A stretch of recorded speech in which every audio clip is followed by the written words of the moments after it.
Hello everyone, welcome to Crack Your DLR series.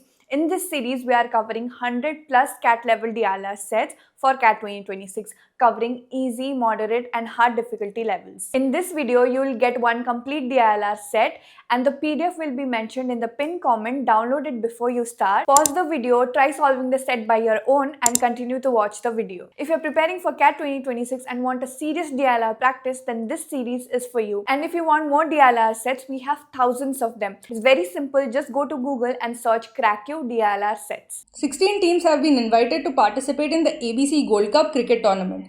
The tournament is conducted in two stages. In the first stage, the teams are divided into two groups. Each group consists of 8 teams, with each team playing every other team in its group exactly once.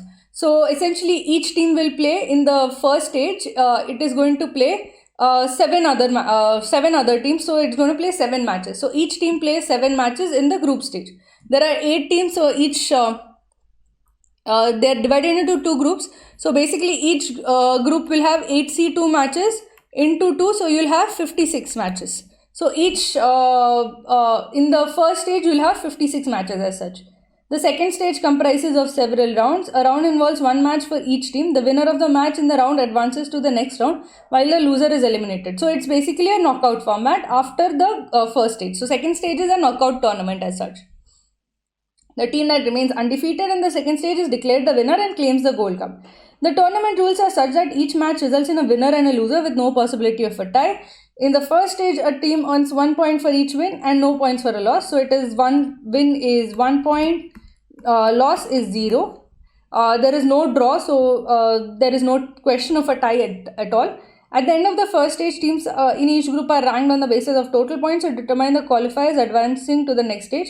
Ties are resolved by a group of complex tie-breaking rules. So exactly 4 teams from each group advance to the next stage. So you have 8 teams here, 8 teams here. 4 from it will go to the quarterfinals, 4 will get eliminated. 4 go to the quarterfinals, 4 will get eliminated. Then you have quarters, semi-finals and finals as such. And you'll have total of, in the first stage, you'll have 8C2 matches per group. So that is 56 matches. So this is how the basic information that is given. Now let's take a look at the questions. What is the total number of matches that are played in the tournament? So in the group first stage, I know that there are per group, there are 8 teams per group. So 8 teams and each team plays each other once. So there will be 8C2 matches in each group. This into 2 will give me the number of matches in the group stage, in the first stage. So this is equal to 56. Now, in the second stage, you have the quarterfinals, finals and semi-finals and finals. There will be 1 final, there will be 2 semi-finals and there will be 4 quarterfinals.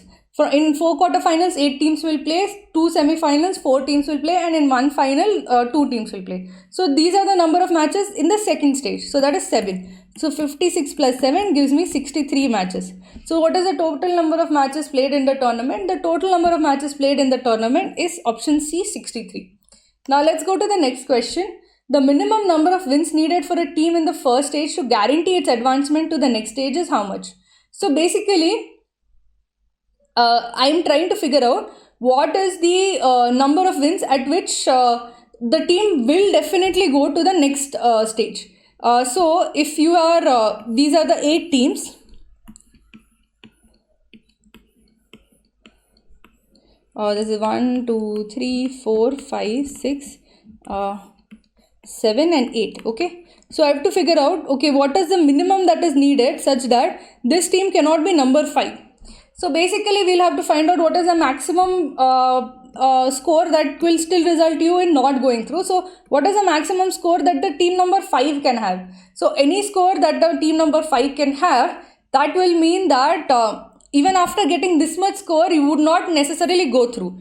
But one above that, you will definitely necessarily go through to the quarterfinals as such. So we have to find what is the max non-qualifying score. Now we have to max this. You have to max this. If you have to max this, then you have to minify these 3 parts. And you have to minify these 4 parts. Okay. Now what is the condition? So basically score 1 to score 4 has to be greater than or equal to score 5. And score 6 to score 7 has to be less than or equal to score 5. Now score 8 have to be less than or equal to score 5. Since I have to minify this, I'll just assume that I'll just directly minimize it. Now what is the minimum value that scores 8, 7 and 6 can take? So let's say the lowest score that any team can make is that they lose all matches. Win gets you 1 point, loss gets you 0 points. Now suppose the team number 8, the one that is at the very bottom, loses all matches. How much score it is going to get? It's going to get a 0.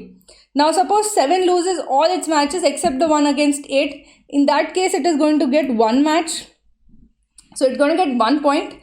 And suppose 6 loses all games other than the one against 7 and 8. So it's going to get 2 points. So the min that is there, that is at the bottom of the table, is 3 points. So here you have 3 points at the bottom. Now we will have to figure out what is the min value of this. So the min value of S1 to S4 such that it is greater than or equal to S5 is when S1 to S4 is equal to S5. This is equal to S5. And the actual winner or who progresses is defined by the tie-breaking rules. So if all these 4 are equals, then you will get what is the max possible value of S5. So to get the max possible value of S5, you will have to find the case when S1 is equal to S2 is equal to S3 is equal to S4 is equal to S5. Now if this is 3 points, then how much points are left to be actually distributed over here? See, the number of points is you will have 1 point per game. Win gets you a 1, loss gets you 0. So each game you will have 1 point and each team plays. So you will have 28 games in per group. So the score or sum of all points is 28. You already put 3 points over here. So you have 25 points to distribute. Now you have the case that S1 is equal to S2 is equal to S3 is equal to S4 is equal to S5. Okay. They need not be exactly equal. In case I got something which is not a multiple of 5, what I'd say is that okay, S1 is slightly more and the remaining points are to be distributed equally among S2 to S5 and so on. So in this case, we'll assume that these have to be as close to each other as possible so that S5 is the max possible. Now S5 is the max possible if all of these are equal, and I've already given 3 points of these 28, so we have 25 points left. If all of these are equal and 25 points have to be distributed, then each of these is equal to 5 points. This means that S5 can be 5 points. This guy is 5 points, this guy is 5 points, this guy is 5 points, this guy is 5 points, and this sum is 28. The max value S5 can take would be 5 points.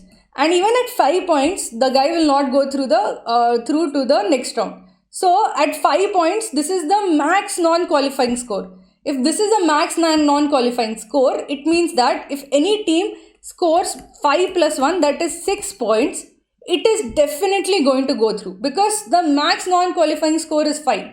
Then any team that scores 6 points is definitely going to go through. So the minimum number of wins required to guarantee an advancement to the next stage is option B, 6.